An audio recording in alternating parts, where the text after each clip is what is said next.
কোটা আর প্রশ্নফাঁসের ভিড়ে এই জাতাকলে আপনি কি পিছিয়ে যাবেন নাকি উঠে দাঁড়াবেন? যদি আপনি উঠে দাঁড়াতে চান তাহলে আপনাকে স্কিল হইতে হবে। আপনি স্কিল অর্জন করেন। আমাদের দেশের এখন ইয়াংস্টাররা, তরুণরা অনেকেই আইএলটিএস পরীক্ষা নিচ্ছে। আইএলটিএসে ভালো স্কোর করার মাধ্যমে তারা হচ্ছে বিদেশে যাচ্ছে, হায়ার স্টাডি করছে এবং জবও করছে পাশাপাশি এবং একটা ব্রাইট ফিউচার তারা ক্রিয়েট করছে।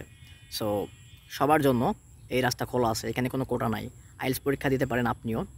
দক্ষ হবেন ইংলিশে, আইএলটিএস পরীক্ষা দিবেন, আইএলটিএসে ভালো স্কোর করলে বিদেশে যাইতে পারবেন, হায়ার স্টাডি করতে পারবেন, জব করতে পারবেন এবং একটা ব্রাইট ফিউচার জেনারেট করতে পারবেন। সো এই কোটা আর প্রশ্নফাঁসের ভিড়ের এই জাতাকলে আপনাকে পিষ্ট হইতে হবে না। সো সবাইকে বলবো যে ডিফারেন্স ওয়েট একটু একটু একটু একটু চিন্তা করার জন্য, যে থিঙ্ক একটু একটু একটু চিন্তা করেন যে ডিফারেন্স কোনো কিছু করা যায় কিনা। ডিফারেন্স অনেক কিছুই আছে এখন। আইএলটিএস ছাড়া এরকম শত শত স্কিল হয়েছে। সো স্কিলের দিকে একটু ফোকাস করতে বলবো সবাইকে। আসসালামু আলাইকুম, টেক কেয়ার।